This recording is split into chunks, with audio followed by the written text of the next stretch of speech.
As somebody who loves charming fictional movies and thought-provoking content equally, it is difficult to go through my social media feed and not come across at least one in-depth, complex analysis of some TV show or movie. And they all say the same thing, that the content produced and released, even in today's day and age, is problematic to say the least. But who cares, right? I mean, isn't it time we stop relying on fictional sources of entertainment to give us an insight into the society that we experience firsthand every day? The answer is no. I actually think that movies are the best way to pass a comment, and fictional characters can be more persuasive than any parent, politician or leader could ever be. Usually, any movie that is commercially and monetarily successful is a portrayal of the popular beliefs of the time that it was made in. This can be seen clearly in the Disney princess movies, which are some of the most popular, highest grossing films of all times. Snow White and the Seven Dwarfs, which is the first ever Disney princess movie, was produced and released in 1937.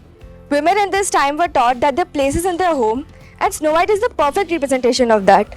For her home is the only safe place and the outside world is scary. She cooks, cleans and looks after others until her life is saved by a man.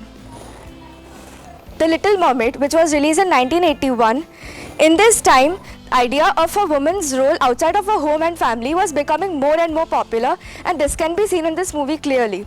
Ariel leaves her home and family behind to go on and experience the human world all by herself.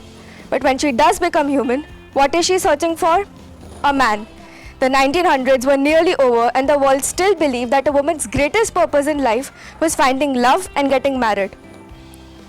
Merida, who is the latest Disney princess, is courageous, fierce and doesn't need a man to save her from her woes.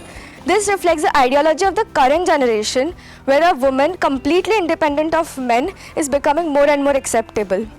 This shows that films are influenced by the society's views. But are the society's views influenced by films? Obviously, no book, movie or TV show can magically brainwash a diverse audience overnight, but they can influence our thoughts and actions to some extent.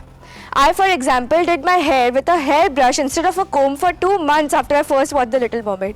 One of the first songs that I learned to play on my keyboard was Let It Go. I have grown up surrounded by Disney and Disney-loving people, and so that translated into me cosplaying them and incorporating their traits into my personality. Cinderella taught me that to be kind and optimistic, but that taking a stand for myself would be rude and disrespectful. Snow White taught me that I am brave enough to break free of the people that don't treat me right, but that I should never step out of my house unless I have somebody to protect me and save me just because I'm a girl. Belle taught me that as a woman, my greatest virtue is forgiveness, and so I should forgive everybody and anybody around me, no matter what they have done. Basically, what I concluded from watching all of these movies is that a woman's entire course of life is determined by the men in her life. While it is unlikely that little kids, who are the major audience of Disney, would pick up on this subtle misogyny, they definitely notice things. They notice how Belle reads a lot and also how much she is outcasted for it. And how the villains in Disney are always women, witches, evil queens, stepmothers, and how their favorite princess is happiest when she is with a man and most well liked when she keeps her mouth shut. And how she does not study or work, she just cooks and cleans and frolics around in pretty dresses all day. Don't get me wrong, there is nothing wrong with wanting to be traditional. If you want to stay at home and take care of your family, awesome. But if you want to step out and conquer the world single-handedly, also awesome. The problem begins when you start telling young girls that they have to fit into a mold to be accepted, which is exactly what Disney does. Instead of giving us various unique characters, they gave us princesses that are all the same. Passive, unrealistically pretty and helpless without men. While all of these princesses certainly do have redeemable qualities, we can't cherry pick the things that we want our daughters or little sisters to learn. Children are unpredictable and can pick up on anything they watch on screen, good or bad, which is why it is important to expose them to quality cinema and literature with all kinds of female leads.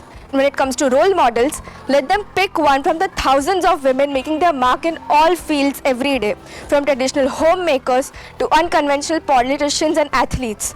These real-life heroines are the ones who are truly worth looking up to. Thank you.